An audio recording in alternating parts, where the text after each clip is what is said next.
एक पति को अपनी पत्नी के अवैध संबंधों के चलते हुए बहुत तेज गुस्सा आता है और फिर वह जब अपनी पत्नी को आपत्तिजनक स्थिति में देख लेता है अपने पड़ोसी के साथ, तो फिर उसकी धारदार हथियार से वार करके हत्या कर देता है।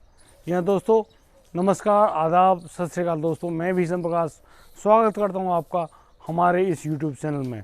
दोस्तों आज का जो वाक़या है बड़ा ही हैरान कर देने वाला सामने आया है, जो कि हरियाणा के हिसार से सामने आया है। हरियाणा के हिसार के एक गांव में एक व्यक्ति होता है जो मजदूरी करता है और मजदूरी के साथ साथ अपने बच्चों का भरण पोषण कर रहा है। उसकी जो पत्नी है राजबाला, वह उसके साथ बड़ा सुखी जीवन व्यतीत कर रहा होता है और उनका 6 साल का एक बेटा भी होता है। दोस्तों यहाँ एक दिन जब उस मजदूर को यानी कि रोशन लाल को, जिसकी उम्र करीब 33 वर्ष है, वह मजदूरी के लिए जाता है, तो जब उसको बढ़िया काम नहीं मिलता है तो वह मायूस होकर अपने घर लौट आता है। और जब वह अपने घर लौट कर आता है तो वह देखता है कि उसके घर के अंदर से हंसने की बहुत तेज आवाज़ आ रही है।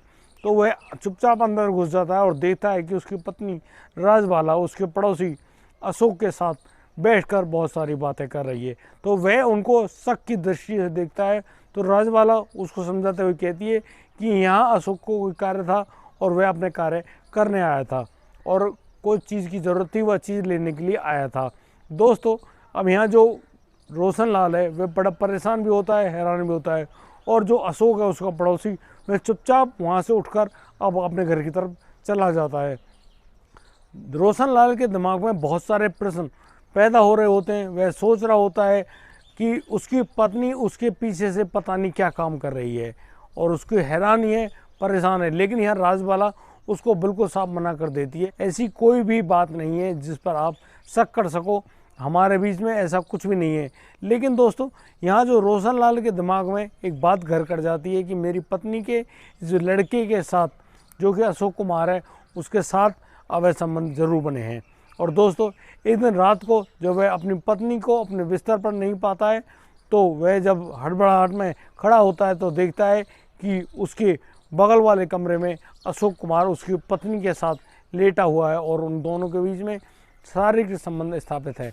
उसको देखकर वह अपनी पत्नी के साथ, जो कि राजबाला है, उसके साथ मारपीट करने की पूरी कोशिश करता है, उसको डराता है, धमकाता है। तो यहाँ पर जो राजबाला है वह उसको साफ साफ कह देती है कि वह सिर्फ अशोक से प्रेम करती है, अशोक से प्यार करती है और अशोक के साथ ही ज़िंदगी जीना चाहती है। लेकिन जो रोशन लाल है वह कहता है कि तुम धर्मपत्नी तो मेरी हो, क्या मुझ में कोई कमी है, क्या मेरे अंदर कोई ऐसी दिक्कत है जिसे आप बता नहीं पा रहे हो, आखिर कहानी क्या है। लेकिन यहाँ पर राजबाला कुछ भी नहीं कहती और कहती है कि वह अब सिर्फ अशोक के साथ ज़िंदगी जीना चाहती है। और फिर एक दिन राजबाला अपने घर से लापता हो जाती है।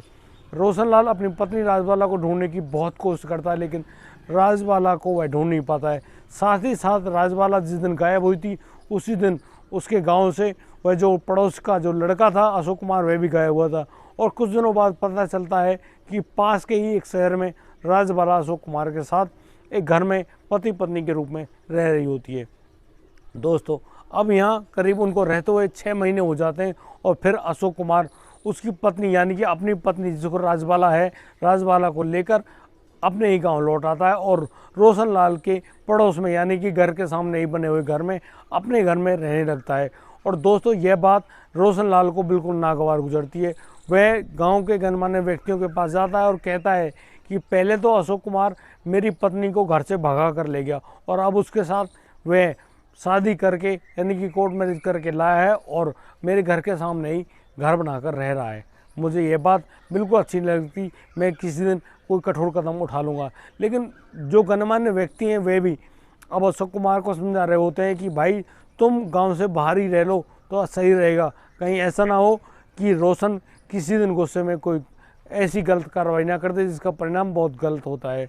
लेकिन दोस्तों अशोक कुमार और राजबाला इस बात को नहीं मानते हैं। जो राजबाला वह 4 महीने की गर्भवती हुई है और गर्भावस्था के दौरान जो लगने वाले टीके होते हैं उनको लगवाने के लिए वो गांव के ही पीएचसी सेंटर गई थी। और वहाँ से जब वह इंजेक्शन लगवा कर लौट रही थी तो रास्ते में उसको रोशन लाल मिल जाता है। रोशन लाल के हाथ में एक धारदार हथियार होता है और वह देखते ही देखते राजबाला पर टूट पड़ता है और राजबाला के शरीर में कई ऐसे गंभीर वार करता है कि वह जो राजबाला है झटपटाते हुए वहीं पर गिर जाती है। राजबाला के गिरने से बहुत सारा खून वहाँ पे बह रहा होता है, और जब खून बहता है तो राजबाला की देखते ही देखते मौत हो जाती है।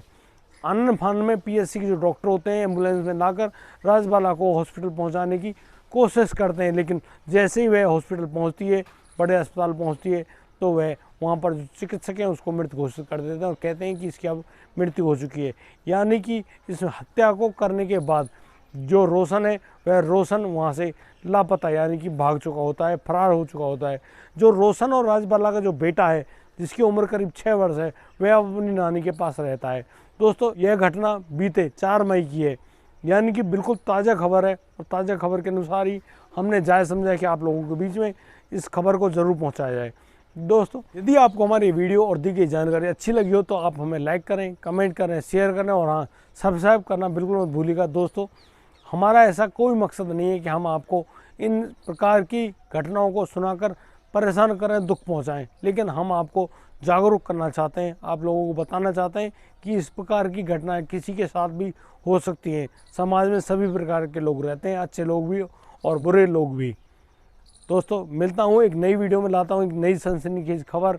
तब तक के लिए आप बढ़िया रहें, बेहतरीन रहें, अपने परिवार का इसी प्रकार से ख्याल रखते रहें। जय हिंद, जय भारत।